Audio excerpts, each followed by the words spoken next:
Welcome to Going Beyond Medicine with Elaine Groman. Conversations with people who are working to make a difference in our world. Now here's your host for Going Beyond Medicine on Empower Radio, Elaine Groman. Good afternoon, everyone. This is Elaine Groman on Going Beyond Medicine on Power Radio. And as always, it is always so interesting to find how people come to my attention and how blessed I feel to be able to meet and to talk with so many interesting people and to bring them to the airways. And today is no exception. I'm really delighted to introduce a gentleman by the name of Rob Worgan, who is an extraordinarily gifted individual. He is fully clairvoyant, clairsentient, and clairaudient, which means clairvoyant means clear sight, clairsentient is clear feeling, and clairaudient is clear hearing. So I'm going to just let Rob tell his story, and I want to welcome you to the show. Welcome to the show, Rob. Thank you. Thank you for having me on your show. Well, let's just begin. I'm getting full-body chills, so good. Good show. Good. So please, let's just begin with a little bit about yourself, if you would, and let us know how this all began. And first of all, where are you located, Rob? Right now, I live in Asheville, North Carolina. In Asheville, North Carolina. Okay. Mm-hmm. All right. Well, great. Tell us your story, if you would, please. Sure. I was born into a very strict German Missouri Synod Lutheran family, and so my parents were just, they always had the Bible in their hand, and we did a lot of, prayer and church kind of things early on in my life. And, I was growing up in western South Dakota in Rapid City, and I always had this fascination with animals, and apparently animals had a fascination with me because as a little boy, I used to go up and hike in these little hills, and I would find, or animals would find me that had been hurt or, needed help, and they would just be in my path, in my trail, and I'd see this rabbit or a deer even, and a fox and different animals just laying there looking at me like, please help me, and as a little boy, being in this really strong Christian family, I knew about God, and I knew about prayer, and I knew about asking God for help. And so just naturally, as a little boy, I would look at the animal and say, God will help you. And I'd look up and say, God, please help this rabbit. And I would reach down and put my hand on the animal, whatever it was, and I'd feel all this just tremendous impulse of energy come down through my body. And often the animal would kind of jump around and then it would be fine. Mm. And I would just look up and say, thank you, God. I just thought that's what we did.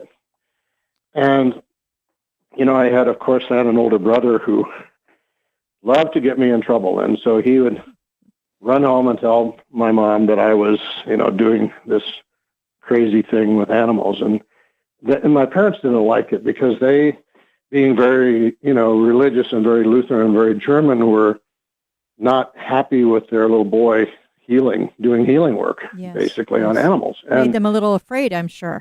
It made them very afraid. Yes. And so, it's kept going. And I just thought that because I was told to, ask God for help and then let God help, that's what we were all supposed to do. And, this went on for a while. And by the time I was 7 years old, I think my parents had had enough because it was becoming more and more common. And they told me to stop, and I couldn't understand it. I actually argued with them because I'm like, if I'm asking God to help this rabbit, how could that be bad? Right.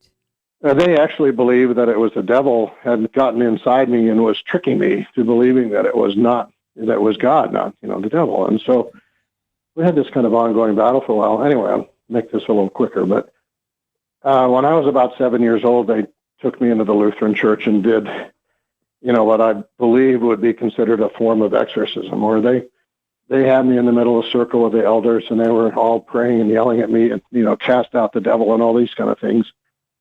And that was a pretty traumatic thing when you're 7 years old. I can only imagine. Oh, my gosh. But it was one of the best things that ever happened to me because, as I look back in my life, I realized that in that moment, they were giving me the gift of being able to be a normal human being instead of running me off to the Ringling Brothers Circus or somewhere. So, after that episode, I think I played healer a couple more times, and my brother would run home and tell, and, I would be punished for that. And so I finally just closed down completely. And, I had no awareness of any spiritual activity. And also, I should mention that when I was a child, I used to see beings. And so I'd tell my mom that her, grandfather was standing behind her or something like that. And of course, they didn't appreciate that either.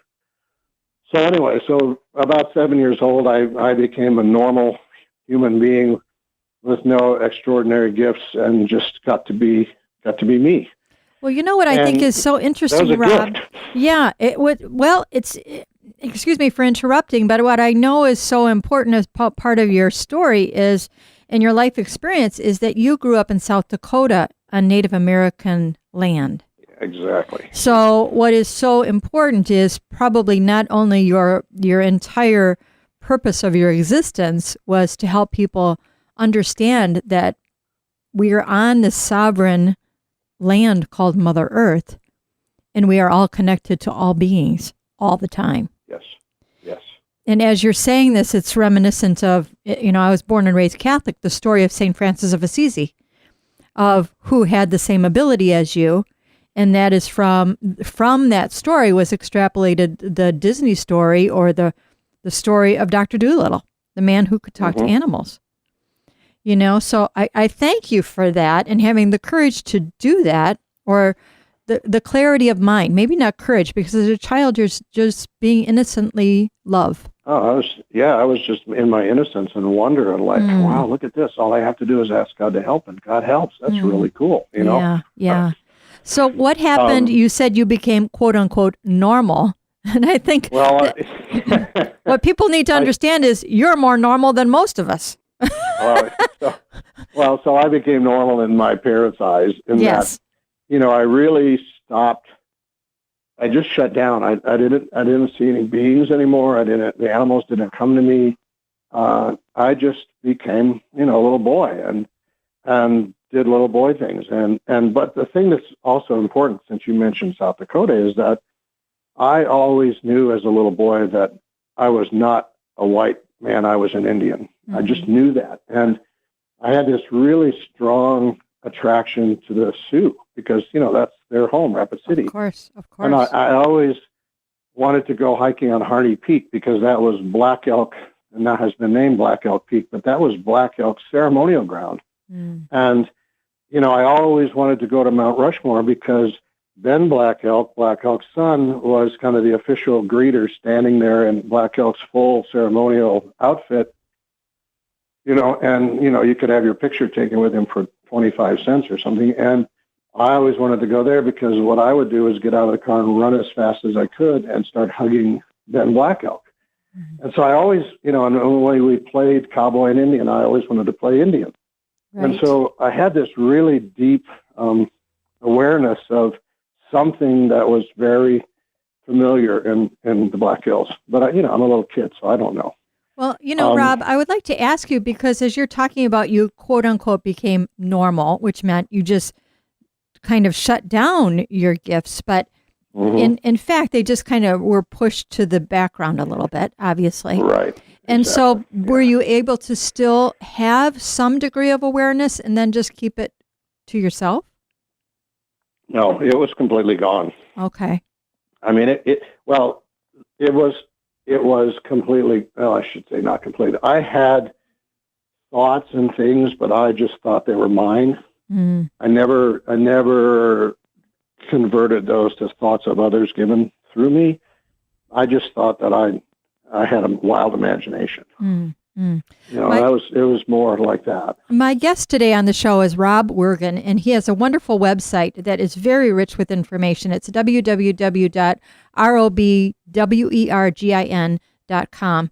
I would strongly suggest to all of the listeners to just take a look at that, look at the videos that he has, the testimonials that he has.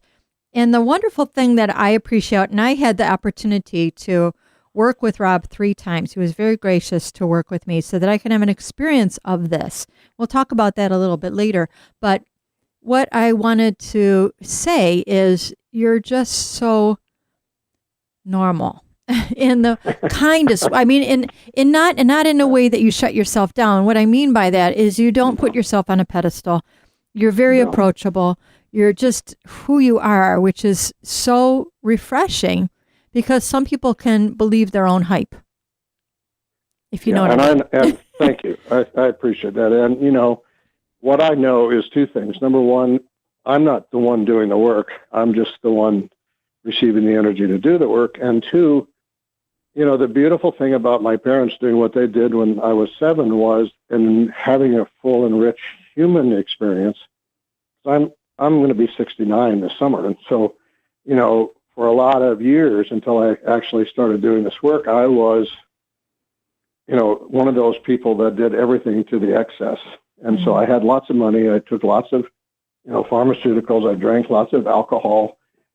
I did a lot of things, and I had many diagnoses and many emotional problems and a bankruptcy and a failed marriage and all kinds of things. And so, you know, what I'm most grateful for is that because my parents kind of shook me and put me in a different space, I got to have all these human experiences to the max. And so the one thing that I brought from all that is I have a lot of compassion for everybody because I've been there. You know, I've been there over and over and over, and I get it. So. And, you know, it's so interesting because as I've read through your website, which I really, really appreciate how beautifully it's done, is the fact that you say that you were hit by a cosmic 2x4.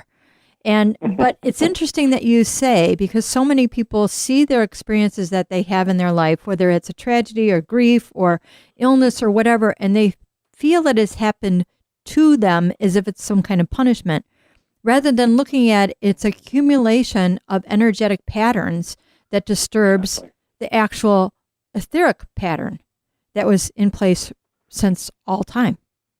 Exactly.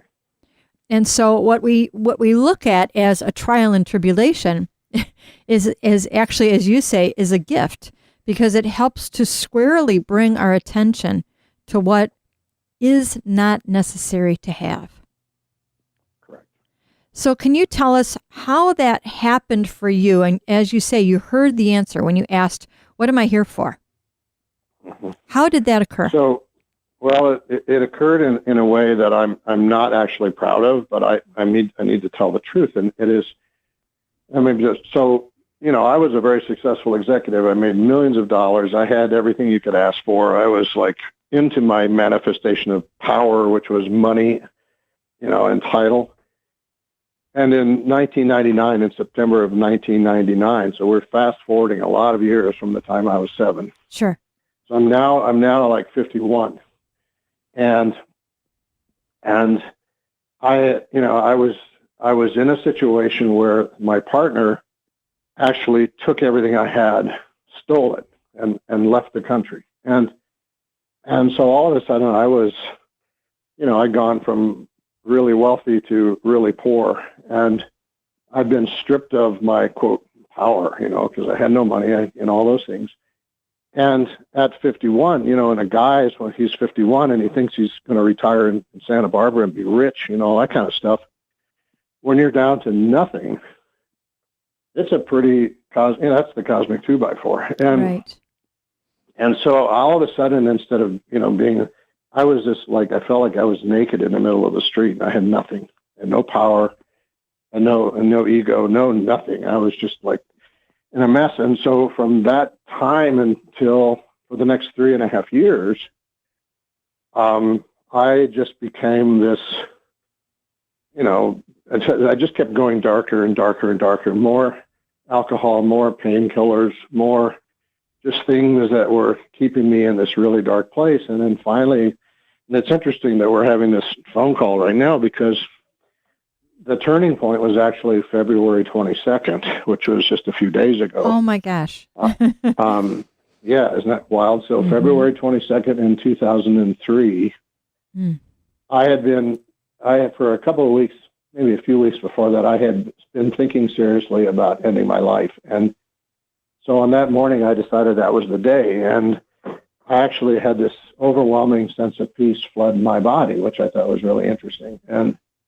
But yet, you know, I had decided that I just couldn't do this anymore. That I couldn't do one more day. And so I lived in Seal Beach, California, and I walked down to the beach. It was about a block from my house, and thought I'd go stick my toes in the ocean one last time. And, I'd already done some research, and I was taking a formulation of different pills that would, take me out. And I'd taken a handful of some painkillers, and I went down to the beach, and I was just walking around, and all of a sudden I had this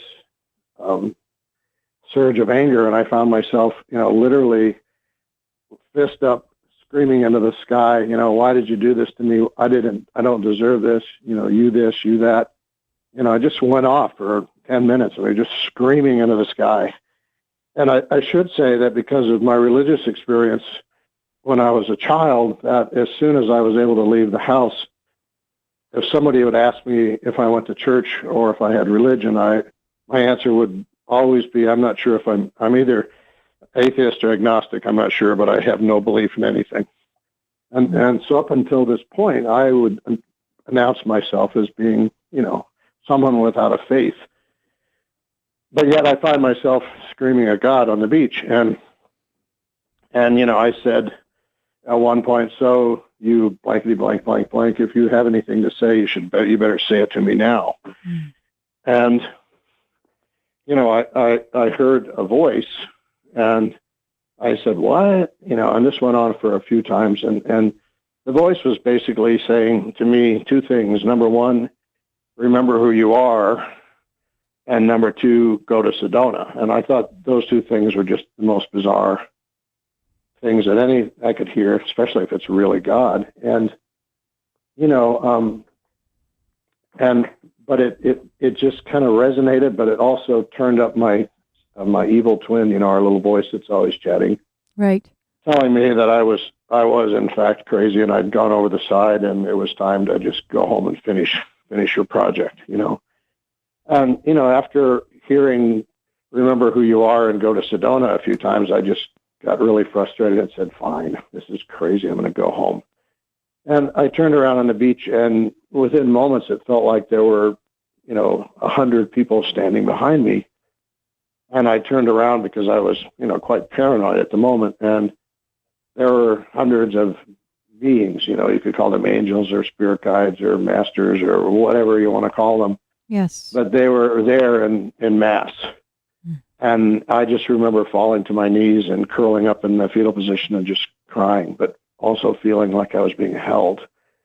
And, I don't know how long that went on, because it went on for a while. And they just told me, it was kind of like I was seeing these videos in my mind of me being a little boy, looking up and asking God and getting out of the way and letting the energy come through me, but they were showing me that with humans instead of animals. And of course, I, being in the place I was in, I really, my voice was really loud and telling me I was completely crazy. I'd gone over the side, and, enough was enough. And so I was very confused. So I thought, well, you know what? I asked God to tell what I should do, and God told me to go to Sedona, so I should go. And, I literally within a day was in my car, which was about to be repossessed because I had no money left. And I drove over to Sedona, and that would have been, end of February 2003. Wow. And what is so beautiful about this, and thank you so much for sharing that story, because I think that more people than people would suspect have that dark night of the soul. Because we get so fearful about the things that we have been taught, and then trying to, in one way or another, anesthetize what we actually know. And when we just relinquish that and say, okay, I'm done here, you're in charge, then it's an amazing, amazing shift. Mm-hmm. And thank you for sharing that so openly. So when you went to Sedona, where did you go? Well, I didn't know anything about Sedona, right? So I had been through there once. I knew it was a spiritual place. And now understand that I had maybe $200 of available credit on a credit card, and that was my entire wealth right there. And so the thought of going to Sedona on a vacation with $200 was kind of mind-boggling. But I went, and I stayed in this Fleabag Motel in Oak Creek, which is south of Sedona, and checked into a room which I never took my shoes or my clothes off in because it was so dirty. Mm. And I went up, which was a hard thing for a guy who used to have a lot of money, but and I went into Sedona to see what this was all about, and I stopped at a local grocery store that was like right in the center of Sedona, and bought a banana and some nuts and some things, and I was standing in line at the checkout counter, and this woman in front of me had long, really long, silvery gray hair and dressed kind of like a Native American, but she wasn't, looked over her shoulder and saw me and let out this big scream. Oh my God, and I just thought two things. Number one, she was looking at somebody behind me, so I turned around, and number two, that this must be just what weird people in Sedona do, because I didn't know. I was like, this place seems weird because everybody had one name and were dressed, funny, and it was just way outside my kind of limitations of what I thought people did. And anyway, so I said, what are you looking at? She said, you. And I said, well, why are you looking at me? And she said, you don't know who you are, do you? And I said, leave me alone. Mm. And she said, no, you don't know who you are, do you? And I said, look, lady, leave me alone. I know. And by this time I'd become even more paranoid because I thought I was crazy and I wasn't sure where I was, and I felt very unstable, and I had nobody to talk to because they would hang up the phone if I said, I just saw God, I'm going to Sedona. People thought I'd already had gone over the side. So, right. So, I thought she was hustling me and saw me drive up in my BMW and was probably going to try to hustle me. That was my mindset.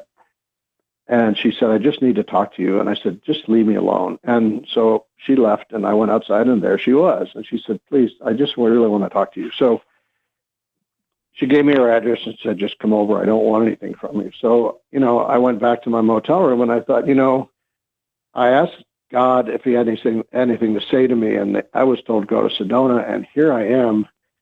I need to just go with the flow here, And so I went over and saw her, and apparently she was known as, the strongest shaman in Sedona, the most powerful shaman in Sedona. And she proceeded to tell me that all these beings were around me. I had all these gifts. And I was just like, I don't believe any of this stuff. And, we spent several hours, and basically what happened in Sedona, without taking up the whole show, is that I went over there to stay 2 nights, and I was there 2 weeks because random people would tell me that they'd say, do you need a place to stay? Do you need some food? How about, I've got this beautiful guest house. I've got this casita. I've got this. I've got that. And people were taking care of me.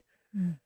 But I think one of the biggest moments, which you'll appreciate, is that on day number 3 in Sedona, I was at the local coffee shop, and I walked in there to get some coffee. And, it was kind of a community place with community tables, and there was one chair available, and I asked the guy sitting across from me if I could sit there, and he was reading the newspaper, and he lowered his newspaper and looked at me and said, sure, and raised his newspaper back up. And then I heard him talking, and he's like, no, I'm not going to do that. No, I don't know who this guy is. No. And I'm thinking, boy, this place is really weird. Mm.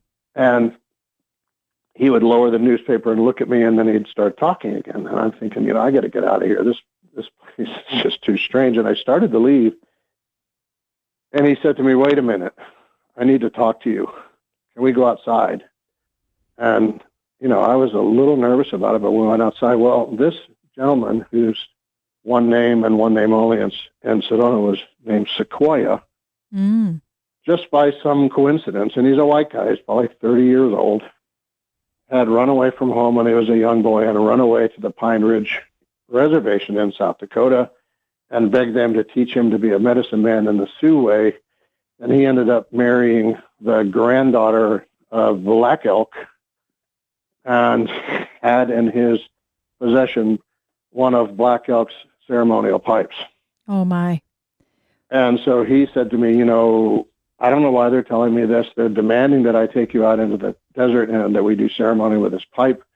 I've never done this before. I don't like it. I'm supposed to be sacred guardian of this pipe, but they're insisting. So if you say that you're willing to go, we'll go.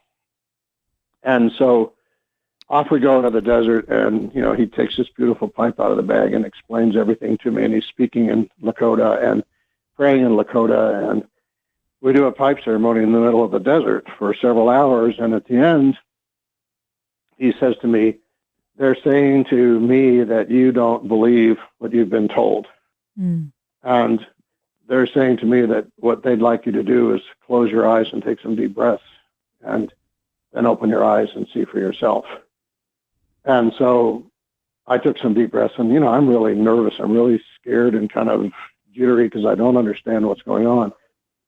And I opened my eyes, and it was kind of the same scene that was at the beach there, except there were all these Lakota that were dancing and kind of honoring me, and all these, master beings, and, just an array of hundreds of beings that were like bowing to me and saying, please go forward. And that was kind of a turning point, that whole thing with Black Elk's pipe.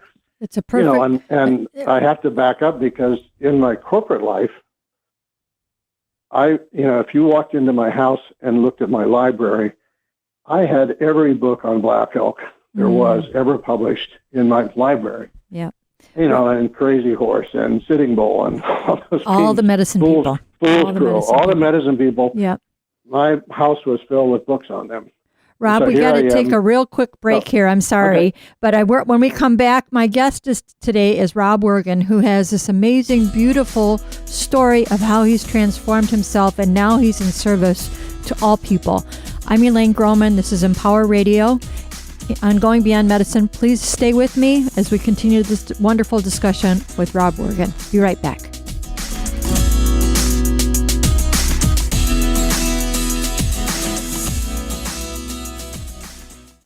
You're listening to Empower Radio, an entire radio station devoted to your personal development, expanding your conscious awareness, and empowering positive change. Meet our hosts and listen online at empowerradio.com, on iHeartRadio, TuneIn, Stitcher Radio, or iTunes, or download the Empower Radio app for your smartphone or tablet. It's free in the App Store, and it lets you listen to our shows and podcasts on demand. Empowering people, empowering change. Empower Radio, online at empowerradio.com. You don't usually get a stock tip from a 16-year-old, but I'm here to tell you about a different kind of stock. It's called Better Futures, a stock for social change that's not about making money. Instead, you invest to help students like me go to college. This is beyond a simple donation. It's the opportunity for America to invest in its kids and take an active stake in the future of the country. The return on your investment isn't money. What you get back is knowing you protected our potential. So one day, that potential can grow up to become surgeons and architects, executives and engineers, people who can change the future just by being a part of it. My name is Alicia, and I'm your dividend.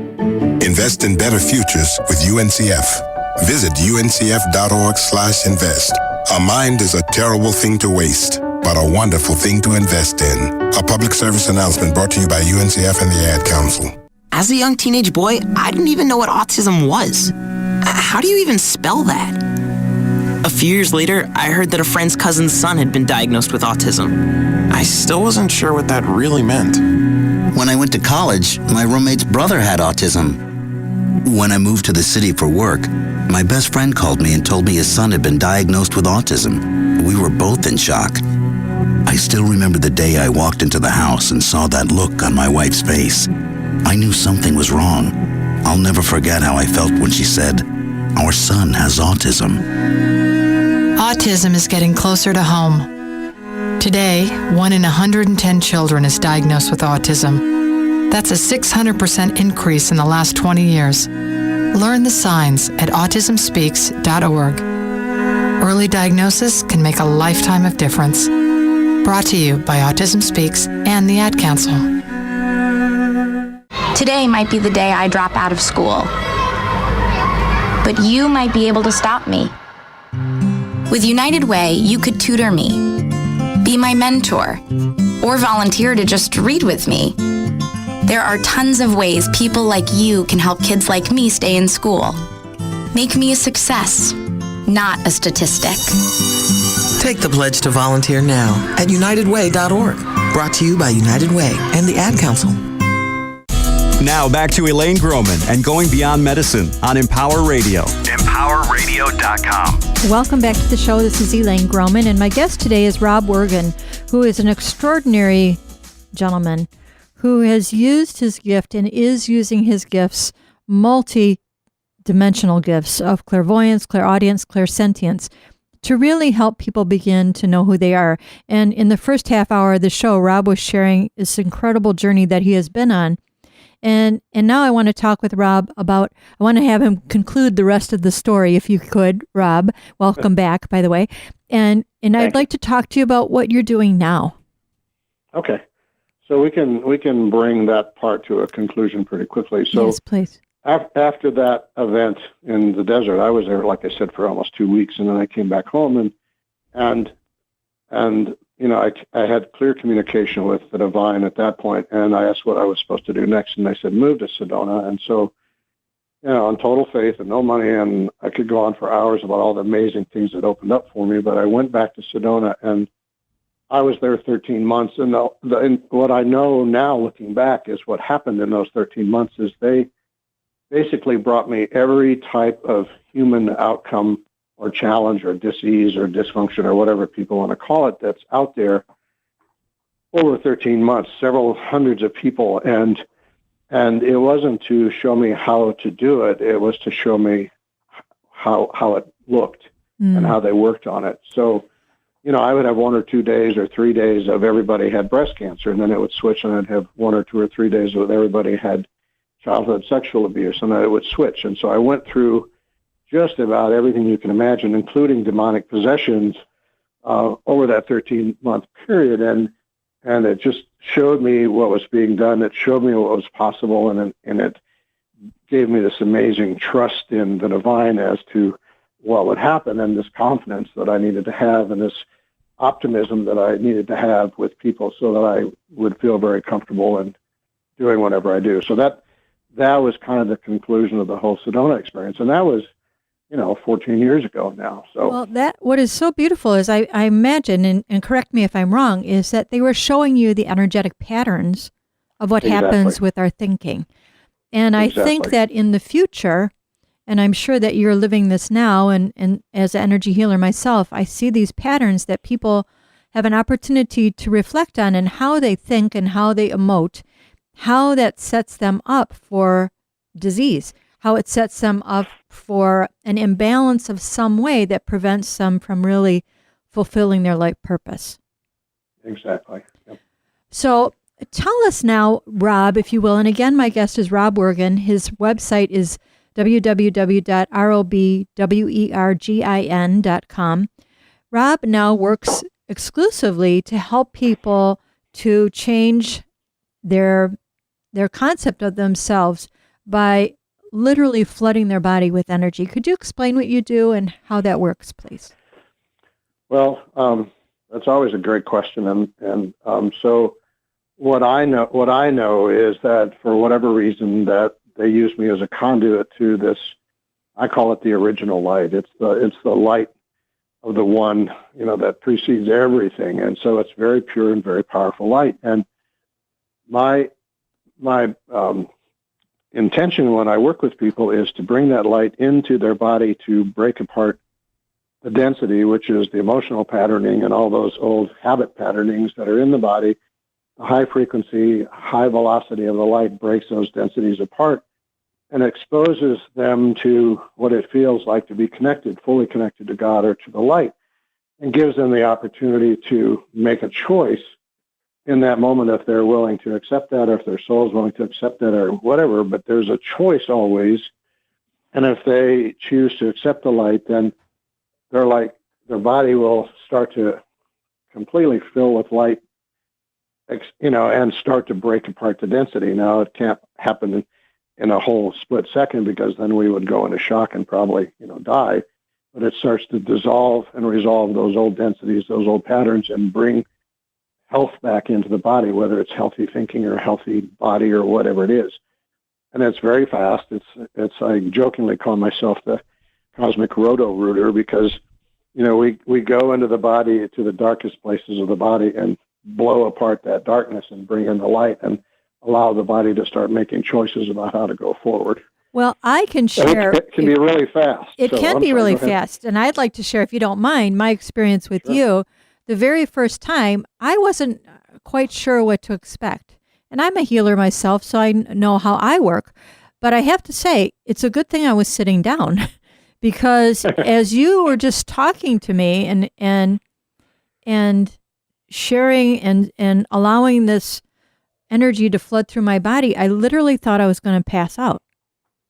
I mean, it was so intense. I got a little bit spacey. And I thought, whoa, what the heck is happening? But then after a while, I regained that and I felt really, really great. But it was it was so quick, this transformation. Can you explain what happened? Well, feel free. I mean, I don't mind. Yeah, I'm an open book. No. So the thing that makes the difference is you're an open book. You just said it. You've experienced the energy. You've experienced. You're an energy healer. You know what's going on, and so you just surrendered to it. And when you surrender to the light, then it's exactly as you just described. It's very fast. It comes through the body with a lot of force, gentle force, and starts changing everything around. Now, there could have been somebody sitting in the room with you that wasn't an open book, and they may not have felt the same thing. They may have, in fact, not felt anything in their realm, even though things were happening. So that's a really important point you just made. I mean, it's like the difference between a miracle and a struggle is whether you're willing to open yourself and be of surrender and to trust or not. Well, and it's like, bam. As I'm trying to help people understand, in my language, I always say to people, a miracle is a correction that happens at the subatomic level. And it happens so swiftly that we call it a miracle. Because it is literally, we are atoms that are resonating at particular frequencies. And when that frequency gets high enough, it immediately is like a sonic boom, if you will, to make an instantaneous correction, because the laws of physics are immutable laws. When a frequency gets to a particular level, everything must change. Right? Would you say that's true? Yes, absolutely. Absolutely. So, and at a certain level, you still have the free will to stop the change if you want to do that. And it's surprising to me that people do that. But over the years, I've realized that that's their path, that's their destiny, that's their whatever you want to call it. And you have to honor that as well. So when I first started doing this, I would really struggle with people that weren't totally surrendering, and I would take it personally, and then I would be upset. And now I understand that, everybody has their own choice, and if they choose it, it's amazing, and if they don't choose it, it's because they weren't supposed to choose it for some reason. Well, so, interestingly, I have a slightly different thought about that, in that I think that we have an opportunity to really witness as healers the tremendous power or the tremendous control that fear has on people's lives. So it's not that they don't necessarily want it, is they're afraid of their own power. They're afraid of acknowledging what maybe they have participated in or who they have been, or actually having to do something of value. That's true. Yeah, that's absolutely true as well. And at the end of the day, you still have the right to say no. Absolutely. We have free will. That's the great gift that we have been given. It's a beautiful thing. And, it may not work today, but next Tuesday it might. You know, and it's just, not for me to know. So tell me, Rob, how do people work with you? How might people get in touch with you?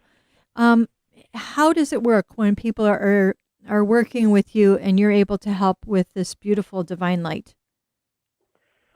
So I wanted to make myself as accessible as possible, and so if you were to look on my website at my schedule, you would see that I'm all over the place. Like this weekend I'll be in New York City doing an event at the Open Center, and doing an event. What that means is that there'll be, as many people there that are drawn to the event. And if there's 10 people or 150 or 200 people, whatever the number is, they will all have an experience of me touching them.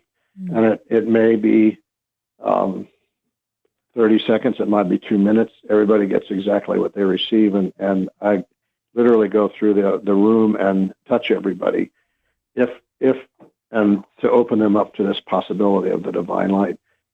At the same time, what I also do is work on, and it varies from event to event, but typically what I'll do is touch everybody, and then I will work on several surrogates in the front, and the surrogate becomes the surrogate for the entire group, and whatever happens with that person happens to the entire group. So we do these live events. I was at Mile High Church a week ago, and we had 200 and some people there that were participating in this big event. So I do public events, and then I do what I call small group events, which are either 6 people in a group or 12 people in a group, and for about 2 to 2.5 hours, everybody gets like really intense, deep work. I just rotate around the group. So that's another way. I also do telephone sessions, which you experienced. Yes. And I do group calls, which lots of amazing things are reported to me from those, where we'll have several hundred people on the call. And as you know, when you get several hundred people all engaged in the same intention and energy, it really amps the energy. And so everybody that's on those calls has the opportunity to receive the light. And what I love about those calls is they're all recorded. So I have lots of people report to me that they listen to the call even for a few minutes every day, or one of the calls for a few minutes every day. And as soon as they tune into the call, they feel the light moving through their body. So, there's lots of ways that you can get in connection with this light. I'll just say that there's also a movie coming out in about 6 weeks to 8 weeks that I'm in the document. It's a documentary about healing, and there's some really powerful miracles that they captured in this movie. What's the name of the movie, and how can we watch it? Well, it's you can go actually Google it now and then sign up so you can start seeing trailers. But it's called Heal, H-E-A-L, a documentary. And it's got Deepak Chopra and Michael Beckwith and Joe Dispenza and Bruce Lipton and Greg Braden and Marianne Williamson and all these people in it, and me.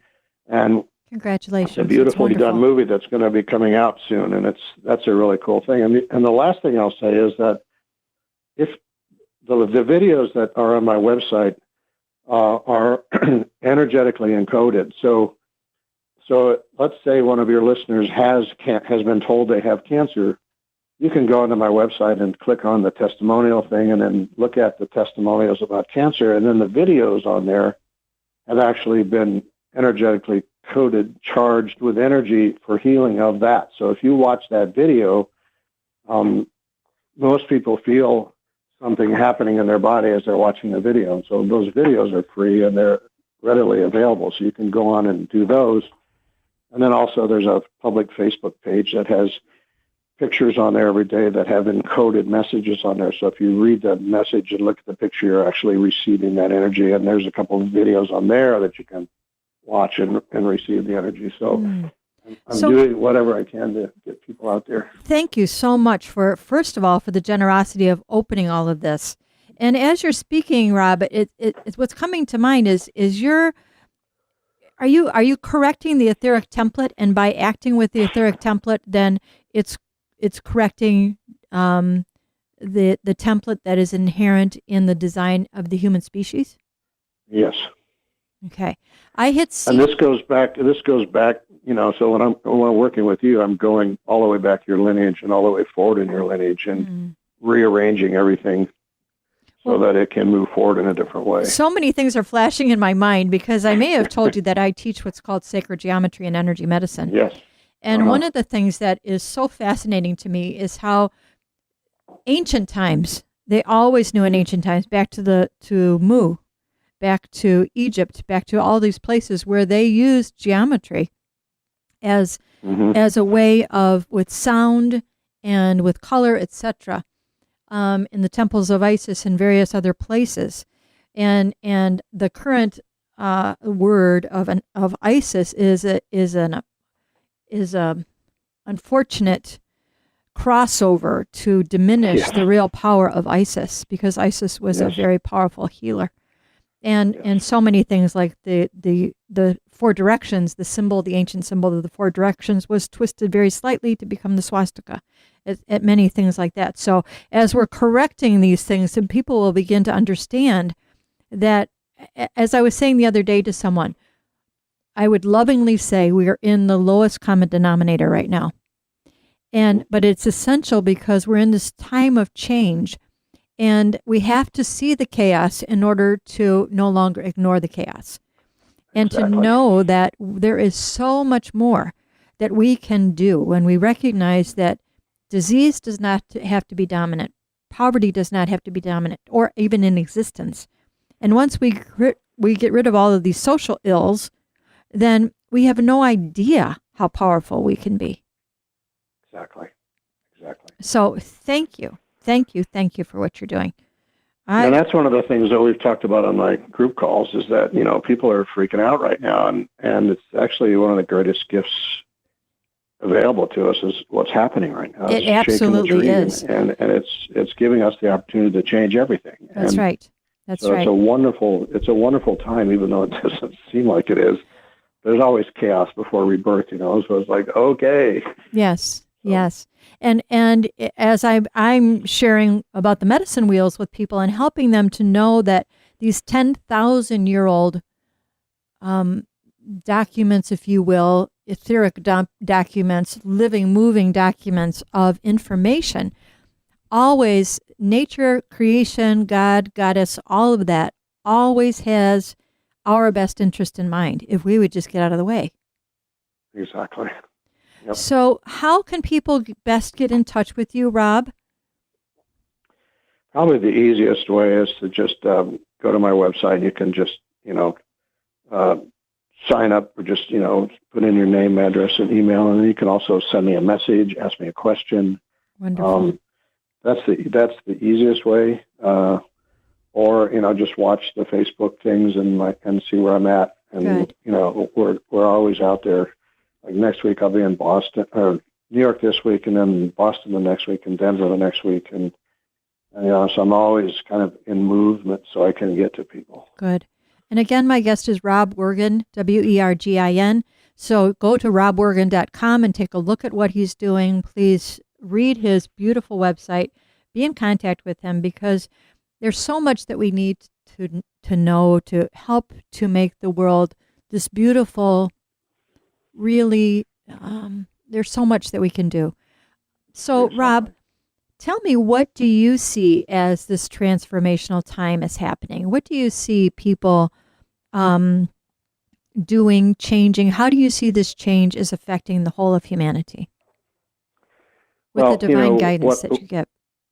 Well, what I notice with my work, and also with the divine guidance, is and this is what I say to people, we are in a time of the greatest opportunity ever in the history of this planet, because the planet's gone through all these upheavals in the past, but that they've never actually been resolved. They just go into a pattern, a repeating pattern that just keeps repeating itself. And right now things are so crazy, quotation marks, that it's really shaking everybody to the deepest level, and it's shaking up their darkest, most ancient patterns and feelings that they've been carrying around, that we've been carrying around, the planet's been carrying around. So I ask people to look at this as the greatest time of opportunity to be free of all of that, and to trust and know that if you just let it go, if you just surrender to the divine, which sounds so simple, but I know it's not.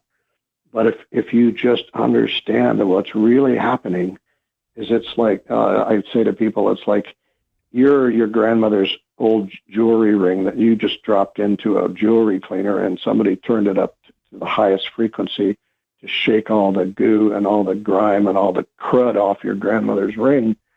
That's what we're going through right now. And the outcome, if we understand that, is to know how beautiful that jewel is going to be when it comes out of the jewelry cleaner. And we're all in that process. And yes, it make it more interesting as it goes, but the goal and the outcome of the divine is to let us be free of all this energy for once and for all. Mm-hmm. And, as long as this planet's been around, it just keeps repeating. It cycles back around, cycles back around, cycles back around. So everything from climate change to the way the Earth is, being managed, to the governments, to everything is being rattled to the core so that we can come back into oneness, which is what they really want us to be, is in this place of oneness where there really is no sexuality. There really is no power, strong and weak. It's just being in the oneness with the divine. And that's where we're headed. And it's not going to be easy to get there because we have to clean up our mess from how many million years. But that's where we're headed. And if you really understand that and really pay attention to what's happening, you can see that happening everywhere. That's right. And I'm drawn back to the beautiful story that you started out with your experience with animals coming to you. And what we really need to understand is, as I look out the studio window here and I see this magnificent tree, this is a being. This is not a tree. I mean, we have labeled it a tree. We don't know that that's what it calls itself. We don't recognize that animals are unique expressions of divine light and love, and they are what's referred to as sweet medicine. So they bring their energy to support us. And I would imagine as you were helping all those sweet little animals that knew who you were, you're helping to heal the etheric template of all these species on the planet. Exactly. So thank you for that. Thank you for that. I think that there's so many places like Sedona. Actually, the whole of the earth is a divine place. The whole of the earth has energy places, but there's specific ones because, as you had mentioned, there's so much ceremony and so much reverence that has been repeated in that particular area, like Sedona. Right. And like Michigan, Michigan is the actual word for Michigan is Michigawa, which means land of the dragon. And so that important power that's inherent within the fire within the earth is very important here. And it's interesting that its counterbalance is water. So I would love to have you come here sometime, Rob. I'd be more than happy to come up there. I love to check around new places. So, yeah. So tell us we have about 3 minutes left. Tell us some of the things that you would like people to know about you, about what's happening, anything else you'd like to share, please. That's, the truth about me is that I am absolutely committed to helping as many people as I can, and I will do whatever it takes to do that. I thought I'd be retired by now a long time ago, and here I am, getting more wisdom as I age and realizing that what's important is people being happy and healthy and understanding what's available to them. Mm. And that's my biggest mission is, that's why I do these public events where people can watch a miracle happen right before them, because we need to understand what's out there, and us humans need proof. And I'm here to provide that proof so that you can do your own work and set yourself free, because it's not about me doing it for you. It's about you doing it for you. Yes. But understanding that it's available to you. And that's the most important part. I don't want to become your guru or your healer or your anything. All I want to do is show you what's available to you and let you experience it and let you run with it. Because the more people that can do that, the quicker this is going to change. Right. And the old master healer, as we would call Jesus, he never said, make a church for me. He said, follow my way, which was just do what I do, folks. It's not so hard. Yeah. Be loving, be kind, be compassionate. And we have kind of twisted that all, and now we get to untwist the knot. That's what I see is happening. We're untwisting the knot. And so it can be fun if you understand that's what's happening. Absolutely. So my guest today has been Rob Wergin, and his website is www.robwergin.com. I would highly recommend that you take a look at the work that he's doing.